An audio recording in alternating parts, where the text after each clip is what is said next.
Good morning, students.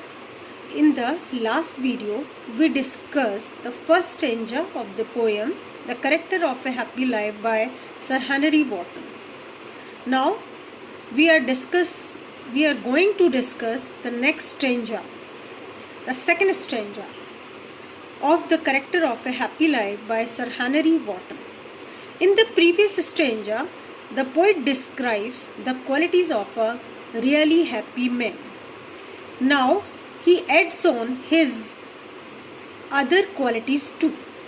So let's see the second stanza.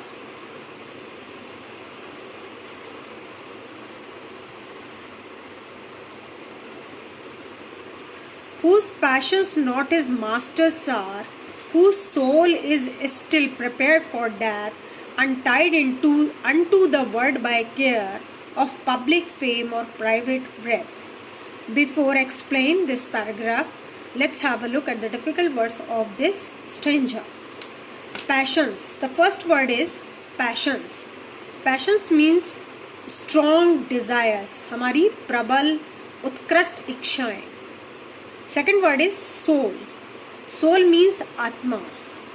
Third word is death. You all know about this word death. Death का मतलब होता है मृत्यु. Next word is untied.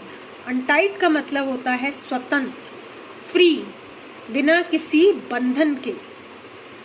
चलिए तो अब हम इसका एक्सप्लेनेशन देखते हैं.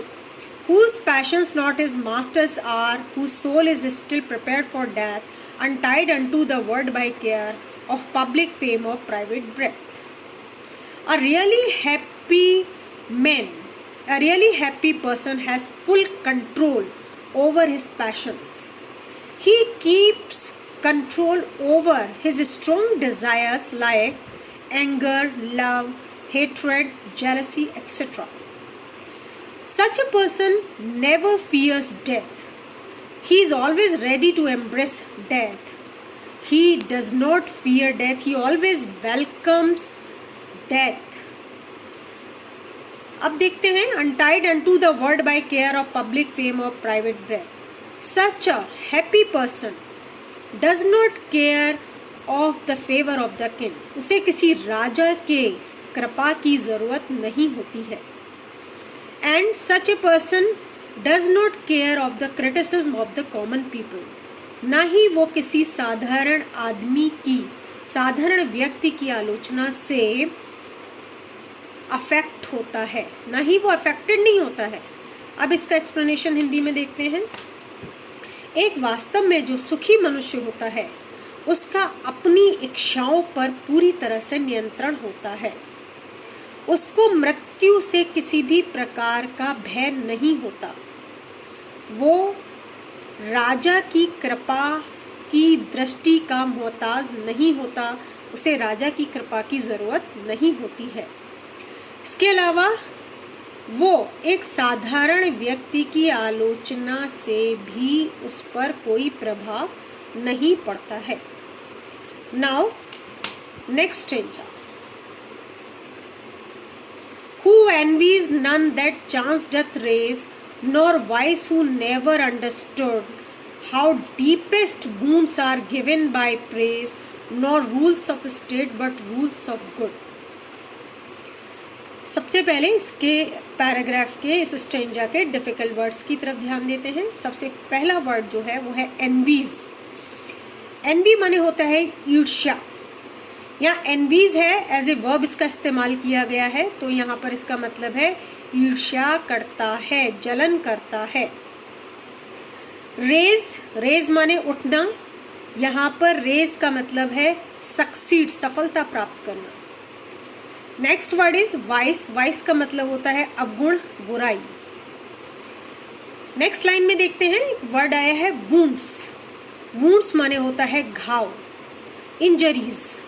Next word is nor rules of state. State का मतलब होता है राज्य या देश. यहाँ पर इसका मतलब देश सरकार से है, गवर्नमेंट से है. चलिए अब इसका एक्सप्लेनेशन समझते हैं. Who envies none that chance doth raise, nor wise. A really happy person is never jealous of anyone. वास्तव में जो सुखी मनुष्य होता है वो किसी से ईर्ष्या नहीं करता है. There are many types of people in this world. There are some persons who do not work hard or they do not deserve anything. Even then they succeed in their life by chance factor. दुनिया में कई तरह के लोग होते हैं. एक इस तरह के लोग होते हैं जो मेहनत नहीं करते लेकिन फिर भी वो जीवन में भाग्य की वजह से, चांस की वजह से सफलता प्राप्त करते हैं. There are some other persons too. They get success by unfair or bad means. दूसरी तरह के वे लोग होते हैं जो बुरे या गलत तरीके से सफलता प्राप्त करते हैं. But a happy person never jealous of these two persons. उसे इन दोनों में से किसी भी व्यक्ति से किसी भी तरह की कोई भी जलन नहीं होती है. Who never understood how deepest wounds are given by praise.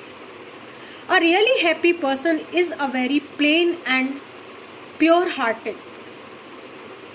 वो बहुत ही plain hearted होता है. He does not